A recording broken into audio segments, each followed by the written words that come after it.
কাজের বাইরে সময় পেলে চিত্রনায়িকা বিদ্যা সিনহা মিম ও তার স্বামী সনি পোদ্দার একত্রে ঘুরে বেড়ান দেশ বিদেশে। স্বামীকে নিয়ে নানা সময়ে উচ্ছ্বাস প্রকাশ করেন তিনি।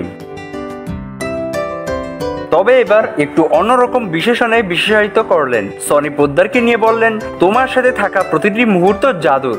দুজনের দুটি একত্রে থাকা ছবি দিয়েছেন, এরপর জুড়ে দিয়েছেন এই ক্যাপশন। স্বাভাবিকভাবেই বোঝা যায় দুজনের দাম্পত্য জীবন খুবই চমৎকার কাটছে। নেটিজেনরাও দুজনের আনন্দময় মুহূর্তকে উপভোগ করছেন।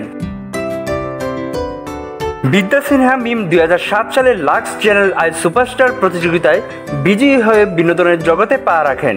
এরপর থেকে ছোট ও বড় পর্দায় কাজ করে যাচ্ছেন।